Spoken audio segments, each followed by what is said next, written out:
مردے کو اس گڑھے میں دفنا دیا جاتا ہے تو مردے کے لیے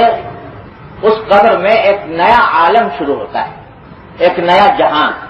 یہ دنیا میں جو کچھ ہم دیکھ رہے ہیں اس کے ماورا، اس کے پار ایک دوسرا عالم شروع ہوتا ہے جس کو کہا جاتا ہے عالم برزخ۔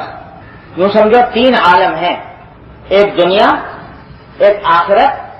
اور آخرت کے درمیان یہ قبر کا جو عالم ہے اس کو کہتے ہیں عالم برزخ۔ برزخ عربی زبان میں اصل میں کہتے ہیں دیوار کو، 2 چیزوں کے درمیان فاصلہ کرنے کے لیے یا فرق کرنے کے لیے کوئی دیوار اگر اٹھا دی جائے تو اس کو کہتے ہیں برزخ۔ اور یہ عالم جو مرنے کے بعد سے لے کر آخرت کے شروع ہونے تک یعنی قیامت کے آنے تک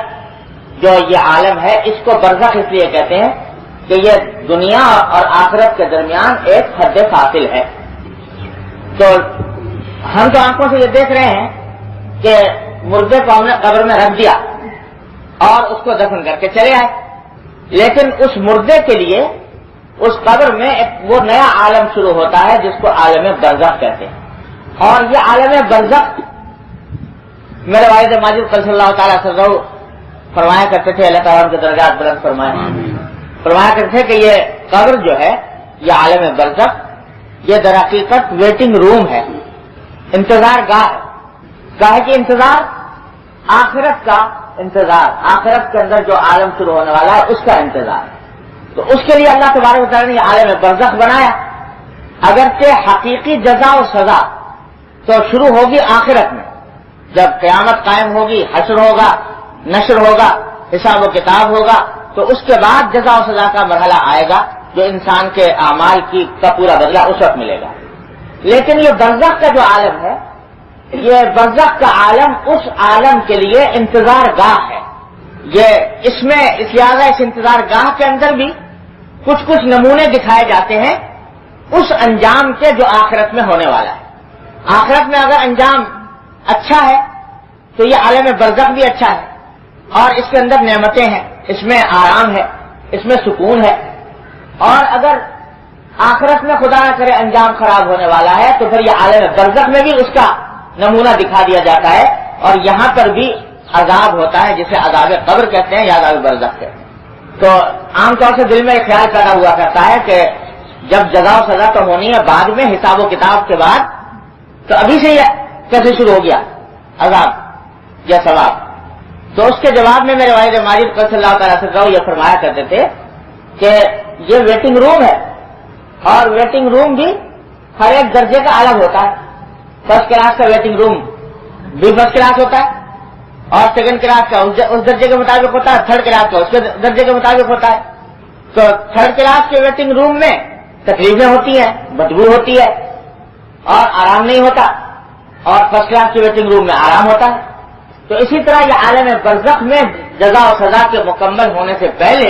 اللہ تبارک و تعالی نمونے دکھاتے ہیں اس انجام کے جو آخر میں ہونے والا ہے۔ اس لیے فرمایا کہ یہ قبر یا تو آپ کے گڑھوں میں سے ایک گڑھا ہے یا جنت کی کیاریوں میں سے ایک کیاری۔ چنانچہ حدیث میں آتا ہے کہ جب مومن کی روح قبض کر لی جاتی ہے اور پھر اس کو قبر میں رکھ دیا جاتا ہے تو اس کے بعد پھر وہاں پر مختصر سوال و جواب ہوتے ہیں منکر و نکیر کے، اور اس کے بعد اگر وہ ان سوال و جواب میں پورا اتر گیا تو حدیث میں آتا ہے کہ جنت کی طرف سے ایک کھڑکی اس کے لیے کھول دی جاتی ہے، اور یہی قبر کا گڑھا اس کو اللہ تبارک و تعالیٰ کشادہ فرما دیتے ہیں، اتنا کشادہ، اتنا وسیع فرما دیتے ہیں کہ اس میں انسان کو کسی گھٹن کا احساس نہیں ہوتا، اور جنت کی طرف سے اس کو ہوائیں ملتی رہتی ہیں، اور یہ خطاب کیا جاتا ہے کہ نم کا نومت العروس، اب سو جاؤ جیسے کہ دلہن سوتی ہے، کہ لا یوقظہ الا احب اہلہ الیہ، جس کو آ کر بیدار کرنے والا سوائے اس کے محبوب کے کوئی اور نہیں ہوتا، یہ ارشاد ہوتا ہے، اور پھر اس کو وہاں پر آرام سے سلا دیا جاتا ہے۔ اور اللہ بچائے اگر انجام خراب ہونے والا ہے تو یہی قبر کا گڑھا یہ آگ کا گڑھا بن جاتا ہے، اس میں عذاب قبر بھی ہوتا ہے، اس میں مردے کو دبایا بھی جاتا ہے،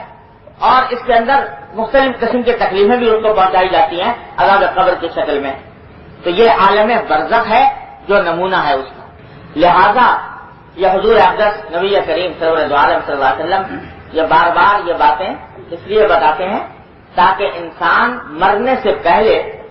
اپنے اس عالم کے لیے تیاری کرے. اور اسی واسطے بار بار موت یاد دلائی جاتی ہے، قبر یاد دلائی جاتی ہے، اور آخرت کا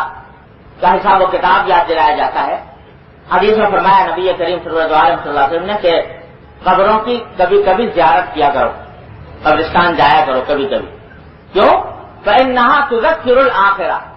اس واسطے کہ یہ قبریں انسان کو آخرت یاد دلاتی ہیں. جب انسان کا عجیب و غریب عالم ہے، انسان کا بھی حال عجیب ہے کہ جب تک زندہ ہے اور سانس چل رہا ہے اس وقت تک بس دنیا کے اندر پھیلی ہوئی رنگینیوں سے متاثر ہے، دنیا ہی کے حالات کو سوچتا ہے، اسی کی فکر میں غلطہ پیچا ہے، اسی کی بھاگ دوڑ میں لگا ہوا ہے، اور اس کو یہ خیال نہیں آتا کہ ایک دن مجھے اس دنیا سے جانا ہے. اور جب تک ہے زندہ تو یہ سمجھتا ہے کہ بس ساری دنیا کا کاروبار میرے دم سے چل رہا ہے، ہر کام میرے بغیر کوئی کام نہیں ہو سکتا، میں چلا گیا تو یہ کام خراب ہو جائے گا، وہ کام خراب ہو جائے گا. اور جب جاتا ہے تو اس طرح چھوڑ کے جاتا ہے کہ کسی کو بھی اس بات کا بر اوقات موقع نہیں ملتا کہ اپنے کاموں کو ٹھکانے لگا جائے. اور اس وقت آنکھ کھلتی ہے.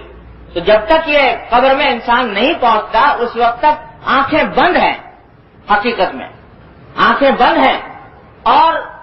صرف اس دنیا کے رنگینوں میں انسان الجھا ہوا ہے. حضور نبی کریم صلی اللہ علیہ وسلم جو ہم پر آپ پر